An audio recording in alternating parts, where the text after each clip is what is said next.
I never valued my mom's teachings and advices when I was growing up.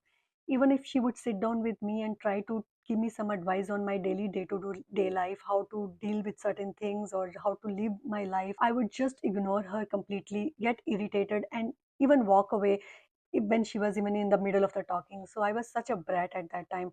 We all love our mothers always, but when we get married and we are separated from her, only then we value her teachings. Many times that happened because when life hit on us, we come to realize that what my mom was telling me was the right thing. But here is the clause. Should we go to our mothers even when we have some conflicts with our significant others, our husbands? Should we go to her? No, you should not go to your mom, and I will give you 5 reasons why you should not tell your mom about the fights that happen between you and your husband. Number one reason, she is team you always, period. Your mom loves you absolutely unconditionally, and that's beautiful. But it means she's probably going to see your husband as the bad guy, even if you both are at the fault. That bias can stick around longer than your argument does. Number two, she doesn't forget. You might forgive your husband for forgetting date night, for example, but your mom, she's got that filed away forever. Next thing you know, she's dropping little comments like, oh, he's still not good with dates? Huh? Awkward, right? You will feel like that. You will not like that when your mom will talk like. Number three, it keeps you dependent. When I used to run to my mom, I had get her advice, which was great, but it stopped me from figuring out things on my own.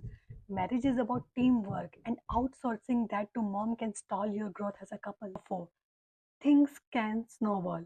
Venting feels good in the moment, but what if your mom decides to confront him, or tells your aunt, or tells your cousin? Suddenly, your private spat is a family headline. No, thank you. You don't need that. Huh? Reason number five, it's your marriage, not hers. This one hit me hard. Sharing every conflict chips away at the sacred space you are building with your spouse. Keeping some things private helps you protect that bond. Now, you will say, Renu, whatever you are telling here is all good. I will not go to my mother. I will not tell her anything. But what about me? I am feeling so much hurtful. I am so much in pain in my heart right now. I am feeling so sad. I am crying it out here. I really want to talk to somebody. I want to vent out to somebody. I am looking for advice to somebody. Whom should I go to? What should I do? If you are in such situation, if you are feeling so much in pain, I would advise two things. Number one is, if you have a friend in your life, some real friend who will actually look into all the situation like a third person holistically, and who will be unbiased toward you and your husband, then go out to that person. And this kind of friend who is unbiased and who is actually truly your honestly your friend, the true actually best friend, she will advise you. Whatever she advises you, she will put you on a road which will take you toward your husband, not away from him. No matter what advice she give you, all the advice she give you will take you toward your husband only. That kind of friend is a true friend, and that kind of friend you should always go to and talk to. But if you don't have that kind of friend in your real life, which is very difficult to find such kind of true friends who will actually, who is one sorted out person who will actually advise you the right thing, then you should not go and talk to anybody. What you should do instead is what I, because I never had a friend like that in my life. I had nobody to go to and talk to. I stopped talking to my mother. I stopped talking to people out there. Then what I started doing was I started journaling. I started taking a notebook and a pen and started writing my feelings.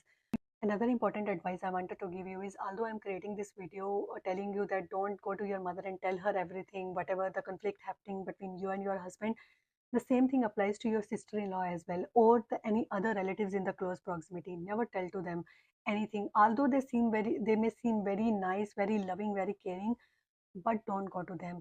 I will tell you the real life example from very close friend of mine who never went to her mother and tell anything, but she used to go to her sister-in-law. She used to go and tell her everything, whatever even the minutest detail of the pettiest issues that were happening between her and her husband.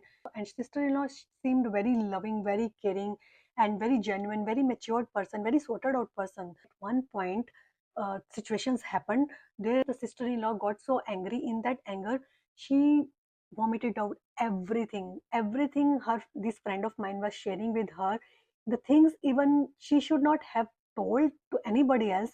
This this friend's sister-in-law said to whole world. Eventually, all the news came to her husband, and husband came to know that wife was going and telling everything, all the minutest details of the pettiest issues to her sister-in-law. He got so hurt, and the situation got so worsened that he and her, the friend of mine, they were at the verge of almost divorcing each other. Now, let me tell you one very personal thing. I firmly believe in God, and I know that God is sitting in our heart, always guiding us, and we can connect with Him any moment. So, when you are in such kind of situation and you are journaling and you have no one to go to, God is the person to go to. You listen to that advice or you don't listen to, that is another thing. But there is one voice that comes from heart always, which tells you that this is the right thing and this is the wrong thing, and always listen to that voice. That's it for today's video. Let me know your views on the topic we discussed today, and I will love to hear from you. Thank you so much for watching my video, and I will see you in my next video. Take care. Bye bye.